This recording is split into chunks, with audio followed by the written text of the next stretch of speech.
2024 जो CUET PG, specifically मैं CUET PG की बात कर रहा हूँ। तो CUET पीजी की सारी बातें जानेंगे इस वीडियो में।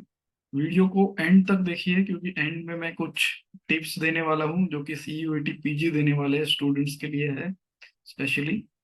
तो इस वीडियो में हम लोग क्या क्या देखेंगे, इंपॉर्टेंट डेट्स क्या है CUET पीजी की, और स्पेसिफिकली में जो एमबीए वाला है, एमबीए वाले जो स्टूडेंट्स हैं एमबीए के लिए जा रहे हैं, और जो TISS और अदर जो एमबीए प्रोग्राम्स को नज़र में रख के CUET दे रहे हैं, उनके उनकी बात हम करेंगे इसमें। तो इम्पोर्टेंट डेट्स एग्जाम की, पेपर पैटर्न, सिलेबस क्या है, और कॉलेजेस यूनिवर्सिटीज आपको कौन सी मिलने वाली है, और एंड में जो मैंने कहा था अभी, टिप्स फॉर योर प्रिपरेशन।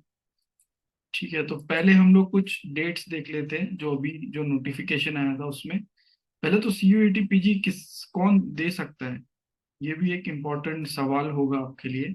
तो जो स्टूडेंट्स को एक सिंगल विंडो अपॉर्चुनिटी चाहिए एडमिशन लेने में, जो सेंट्रल यूनिवर्सिटीज हैं including state and deemed universities, तो जिनको पीजी में एडमिशन चाहिए, तो वो स्टूडेंट्स ये एग्जाम दे सकते हैं, राइट। ये एग्जाम दे सकते हैं।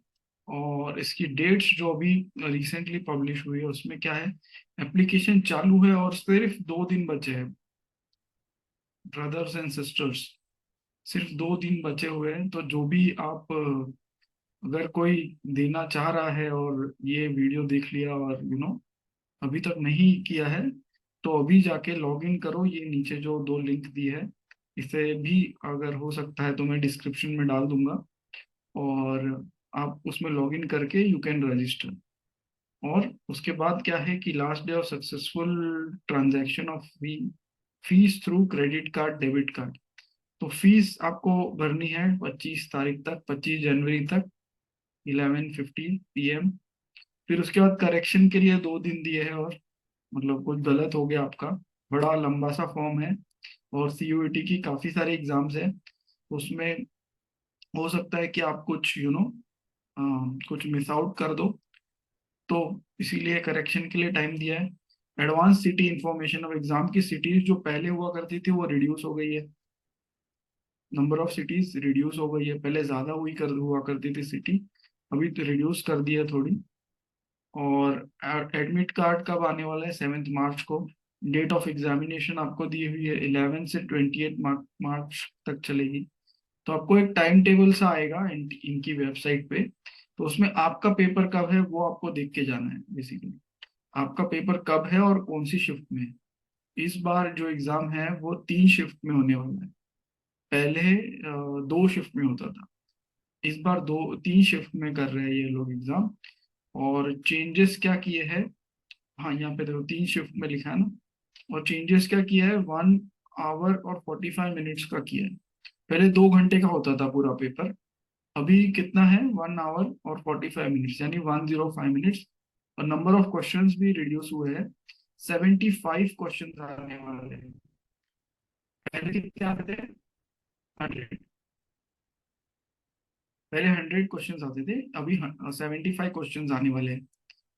और टाइमिंग ऑफ द एग्जामिनेशन यही वेबसाइट पे इनके आने वाला है। ठीक है, आंसर की फॉर चैलेंज 4 अप्रैल, वो तो एग्जाम के बाद वाली बात हो गई, तो वो सब टाइम में I will be there on YouTube. तो ये सब आपकी डेट्स हो गई, इंपॉर्टेंट डेट्स।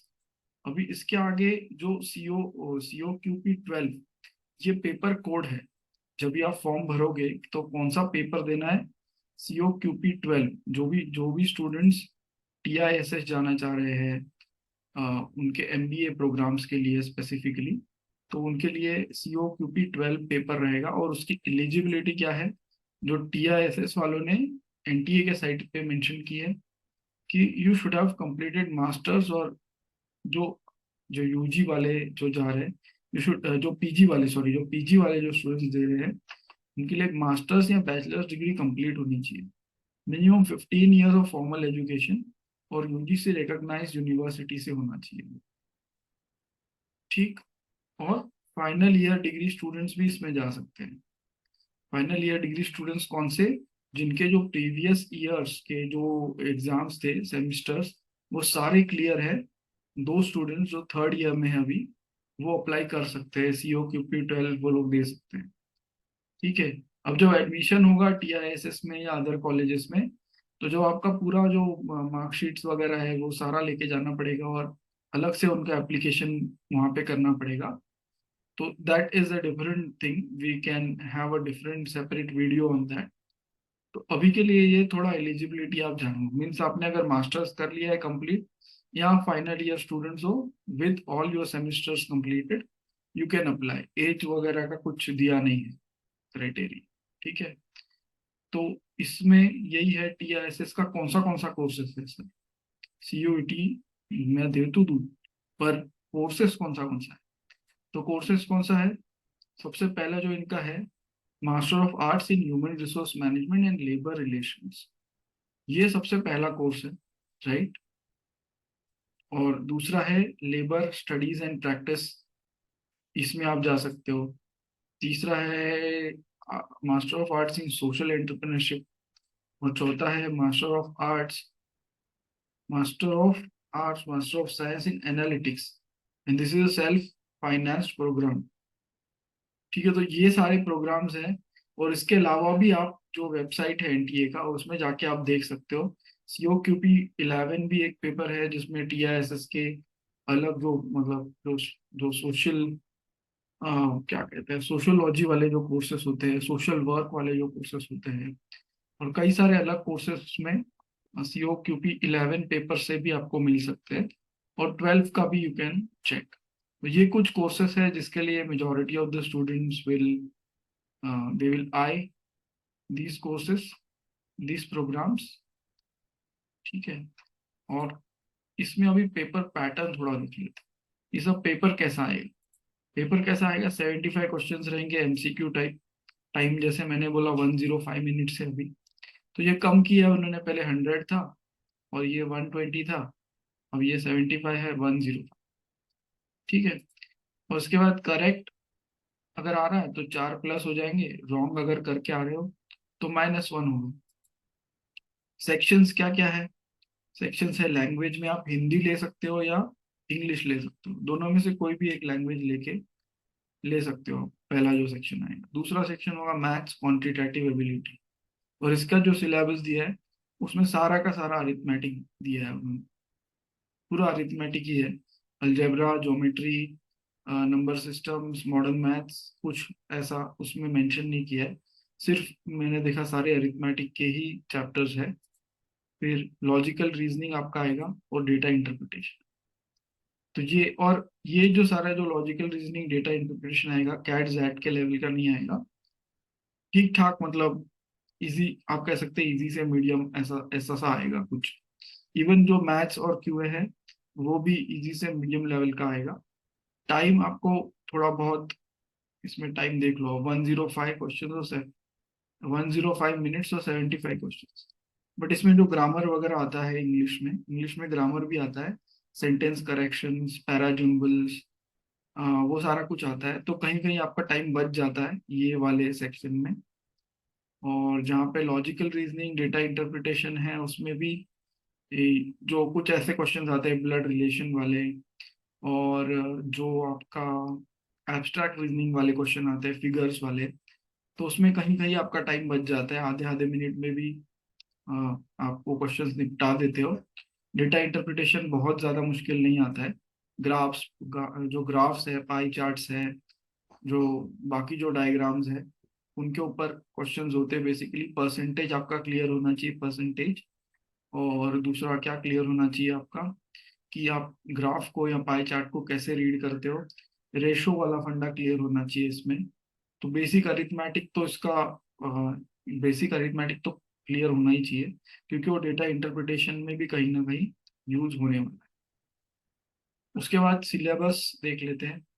सिलेबस अभी मैंने वैसे काफी कुछ बता दिया है, फिर भी इंग्लिश में अगर देखें तो grammar, English usage, parajumble, para sentence, फिर correction, sentence improvement, reading and comprehension. Reading and comprehension again वैसा नहीं आता है जैसा कैट में देखते हैं, जो एन एसेज यहाँ वहाँ से जो उनके जो होते हैं रीडिंग एंड कॉम्प्रिहेंशन वाले जो पैसेजेस, जिसमें काफी कुछ कंट्रास्टिंग आइडियाज दिए होते हैं, कहीं कहीं स्टूडेंट्स को प्रॉब्लम होती है समझने में, वैसे नहीं देखा जाएगा इसमें। इसमें मोर ओवर इजियर साइड पे रहेगा, comparing to compare to those exams. और दूसरा क्या है, paragraph completion, one word substitution, synonyms, antonyms और फ्रेजेस, ये सारा कुछ आएगा। फिर आपका मैथ्स और क्वांटिटेटिव एबिलिटी में आने वाला है सिंपल इंटरेस्ट, कंपाउंड इंटरेस्ट। देखो सारा अरिथमेटिक का जिसने किया है, जिसने भी कैट की प्रिपरेशन की है, सीईटी की प्रिपरेशन की है, महाराष्ट्र सीईटी की, दो students can easily deal with these chapters provided they practice. मतलब आपको प्रैक्टिस करनी पड़ेगी। सीयूईटी के जो भी आप सीयूईटी या जो भी दूसरे आप पेपर सॉल्व कर सकते हो, जो इसमें जो क्वेश्चंस आए हैं उनका आप प्रैक्टिस कर सकते हो। ये सब जो चैप्टर्स है, profit and loss, pipes and systems, percentages, speed, time, speed and distance, और प्रॉब्लम्स ऑन जो ट्रेन के जो प्रॉब्लम आते हैं कि ट्रेन क्रॉस कर रहा है एक पॉइंट को, या फिर दो ट्रेन एक दूसरे को अप्रोच कर रही है और एक दूसरे स्टेशन जा रही है, एक ए स्टेशन जा रही है, बी स्टेशन जा रही है। तो ऐसे ट्रेन के कई सारे जो प्रॉब्लम्स है वो आप प्रैक्टिस करो।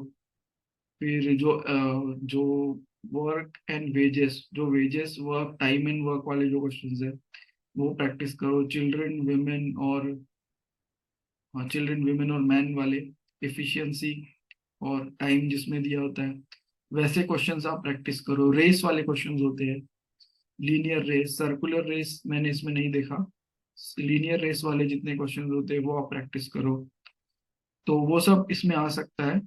एंड देन होता है क्या होगा, लॉजिकल रीजनिंग।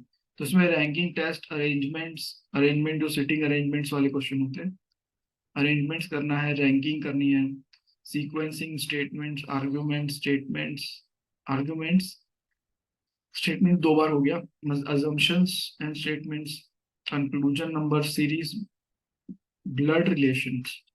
मैंने अभी बोला था ब्लड रिलेशंस वाले क्वेश्चंस, कि एक फोटो की तरफ ये देख के बोलता है कि वो उसका ये वो ऐसा कुछ है। तो वैसे क्वेश्चंस आप प्रैक्टिस करो, है ना। फिर उसके बाद यहाँ डिकोडिंग, कोडिंग डिकोडिंग, जो लेटर वाले, नंबर वाले, कोडिंग डिकोडिंग वाले क्वेश्चंस, नॉन वर्बल रीजनिंग। तो कहीं ना कहीं ये जो है coding decoding, non verbal reasoning, इसको कहीं ना कहीं जल्दी जल्दी ये हो जाते हैं क्वेश्चंस जिसने प्रैक्टिस की है, प्रोवाइडेड। उसके बाद क्या है, analogy test, symbol based problems, direction and distance test. Again ये जो मतलब एक यहाँ पे खड़ा था और फिर वो राइट घुमा, लेफ्ट घुमा, यहाँ घुमा, तो बताओ कि वो कौन से डायरेक्शन में है, या अपने जो इनिशियल डायरेक्शन से कितना दूर है, वैसे टाइप के क्वेश्चन। फिर डेटा इंटरप्रिटेशन में पाई चार्ट्स, एक कंपनी का कुछ दिया होगा, उसमें अलग अलग प्रोडक्ट से क्या क्या प्रॉफिट आ रहा है, या अलग अलग ईयर में क्या क्या प्रॉफिट आ रहा है पाई चार्ट में, उसमें कुछ इंफॉर्मेशन मिसिंग होगी, परसेंटेज में दी होगी, करोड़ में दी होगी, लैक्स में दी होगी, नंबर्स में, टर्नओवर, वही सारा कुछ इसमें आने वाला है। और उसमें परसेंटेज वगैरह के साथ आपको खेल के रेशो वेशो निकाल के उनके आंसर देने हैं कि इसके कंपैरिजन में ये कितना परसेंटेज है, ये प्रोडक्ट का सेल और वो प्रोडक्ट का सेल, ये ईयर का और वो ईयर का। ऐसे टाइप के क्वेश्चन बहुत सारे आते हैं। फिर डेटा सफिशिएंसी वाले क्वेश्चंस कि ये अगर ऐसा है तो कौन सी दो स्टेटमेंट्स ये आंसर देने में सफिशिएंट है, वैसे question. Number system, tabulation sets, table में डेटा होगा, कुछ कुछ डेटा मिसिंग होगा, आपको वो निकालना है, उसमें भी आपका अरिथमेटिक ही यूज होगा, राइट। फिर वेन डायग्राम्स, ये भी चैप्टर आप करके जाओ। तो ये हो गया आपका सीयूईटी का सिलेबस। मुझे ये वीडियो बहुत पहले अपलोड करना चाहिए था, थोड़ा मुझे भी लेट हो गया। फिर कॉलेजेस एंड कट ऑफ।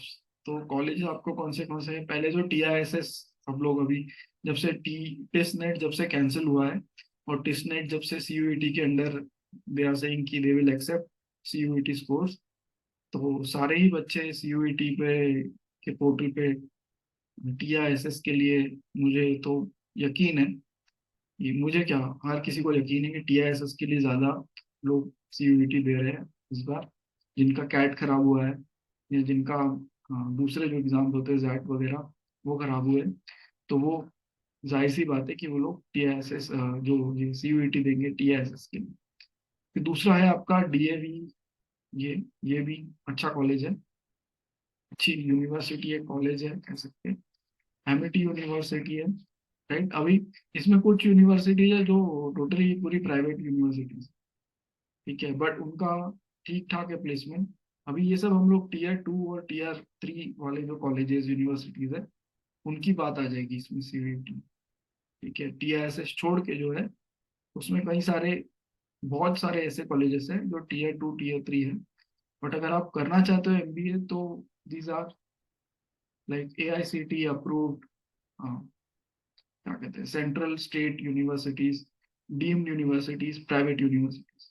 तो MET है उसमें एक अच्छा नाम।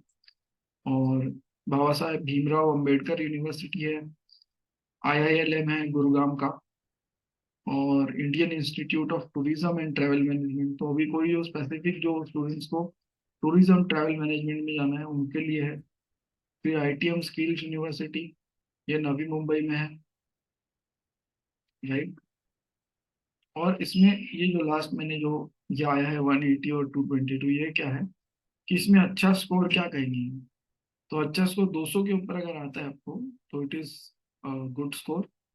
और मतलब मैं कहूँगा कि 180 से आपको 220 के बीच में तो आना ही पड़ेगा, तभी आपको कुछ अच्छा कॉलेज मिल सकता है। ठीक है, तो इसी को आप कट ऑफ मान के चल सकते हो 180 से 220 तक, राइट।